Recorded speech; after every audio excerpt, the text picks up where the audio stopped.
Bueno, estamos aquí con, me corregía, Altamira, es dirigente del Partido Obrero, porque bueno, no tiene una pirámide, una jerarquía así como los partidos Lo cual tradicionales. es importante, Sí, porque es una concepción de cómo debe ser una política de los trabajadores, ¿no es cierto? Diferente.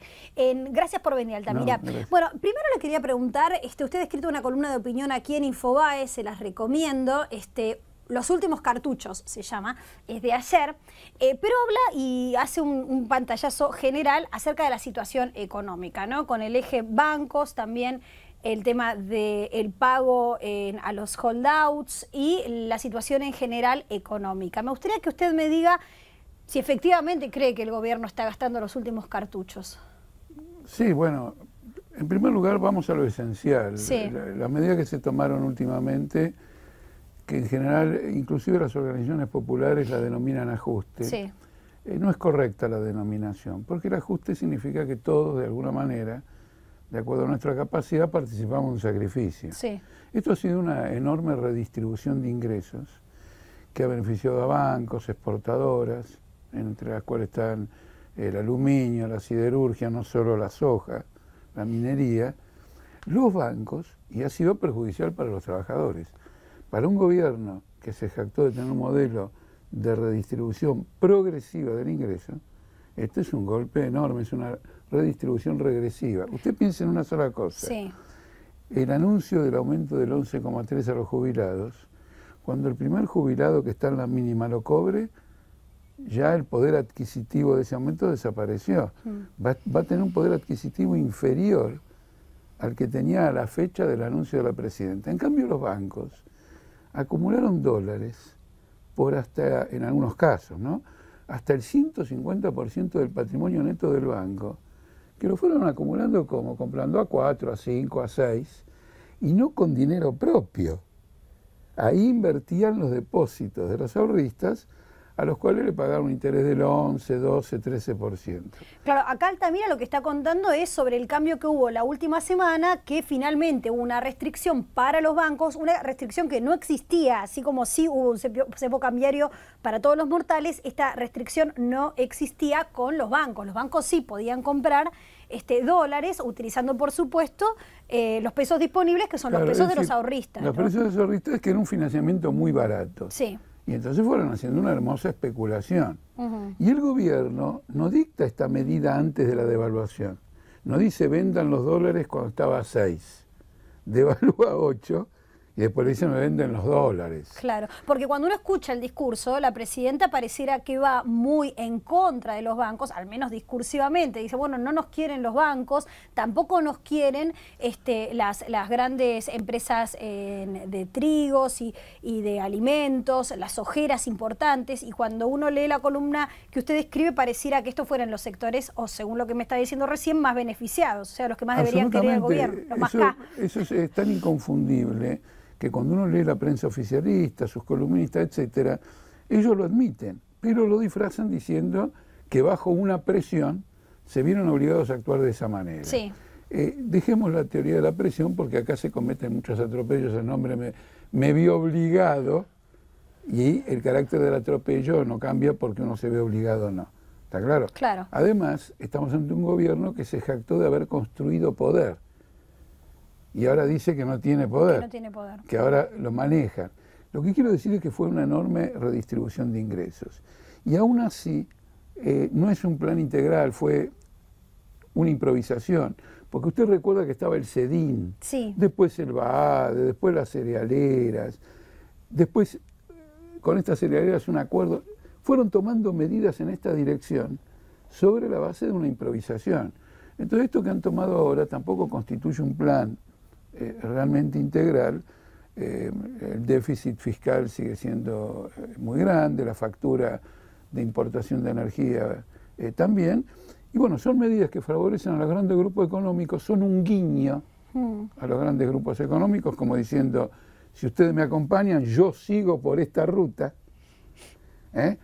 Se toman después del fracaso de Kicillof en el Club de París, sí. Él viaja, viene con las manos vacías y adopta un conjunto de medidas que son las que supuestamente coinciden con los planteos del Club de París. Claro, ahora en el discurso uno escucha, el gobierno dice, nosotros no vamos a ceder al ajuste ortodoxo que nos piden. ¿Usted cree que el gobierno ya se corrió a la derecha? No, quiero decir, lleva adelante esta política que, vuelvo a insistir, es una redistribución de ingresos perjudicial para los trabajadores y beneficiosa para los banqueros. A los jubilados les dio el 11,3%. A los banqueros en un solo día les devolvió la moneda en un 20 y pico %. Otra cosa más, ellos venden los dólares, le dan los pesos. ¿Qué hacen con los pesos? Los colocan en el Banco Central al 26% de interés. Eso no es para un jubilado, eso es para un banquero. Entonces dejemos de lado los discursos. Si justamente la función de la lucha política es desenmascarar los discursos falsos y ayudar a la ciudadanía o estar junto a la ciudadanía en la comprensión de lo que nos ocurre. Claro. Entonces, esto es definitivamente de esta manera y lo admiten quienes razonan en función del oficialismo, como diciendo, bueno, nos vimos obligados. Y todos los días se ven obligados a algo diferente, pero van transitando en esa dirección. Bueno, por eso yo le preguntaba si esa dirección es la que conduce a finalmente una política más cercana a la derecha que tanto desde el discurso se critica. Sí, María Julia, eso ya está. Es decir, si el gobierno es un gobierno, las medidas que tomó marcan una dirección. Por eso lo felicitan los banqueros, los economistas del establishment, que le han dicho, este es un primer paso. Hay otros que han dicho, estos son 3 primeros pasos. Cada uno tiene su visión, pero todos en que esto va en la línea de lo que reclama el Fondo Monetario Internacional y de lo que reclaman los intereses tradicionales. Insisto, es una redistribución del ingreso en perjuicio de trabajadores y jubilados, globalmente hablando, y en beneficio de banqueros y monopolios exportadores. Cambiando de tema, otra de las cuestiones de actualidad tiene que ver con el plan de adecuación aceptado por la AFSCAP de los grupos económicos, el más importante de ellos el grupo Clarín, de los grupos de multimediáticos.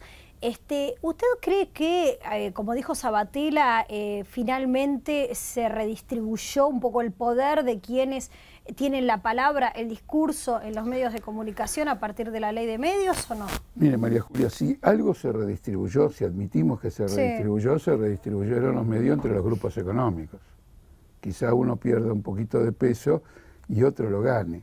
Pero usted recuerde que el objetivo propagandístico de esta ley era que se democratizaba la palabra, que los ciudadanos iban a poder expresarse por sí mismos y no que iban a estar mediados por corporaciones económicas. No, este es un reparto entre grupos económicos. Clarín, Vila Manzano, Cristóbal López, el grupo Cisneros, que es el que controla DirecTV, Moneta, lo desconocido de siempre, como aquella película italiana. Por lo tanto, la democratización de la palabra, ni una palabra, es una redistribución entre grupos económicos. Aquí me permito la observación de que hay un fondo de inversión que en toda esta historia está jugando un rol estratégico. Méndez. No, es el grupo de David Martínez, el FinTech. Perdón, sí, me confundí yo, me refería a él. Porque él está negociando con los fondos buitres. Él es un fondo que entró en el canje y está negociando con otros fondos para que acepten un arreglo con el gobierno argentino. Él tiene inversiones en empresas privatizadas a las cuales el gobierno argentino le pagó en el CIADI. Él está en Telefe. Él interviene en la adecuación del grupo Clarín. Como usted ve, esto prácticamente es un arreglo en una mesa chica de grandes corporaciones.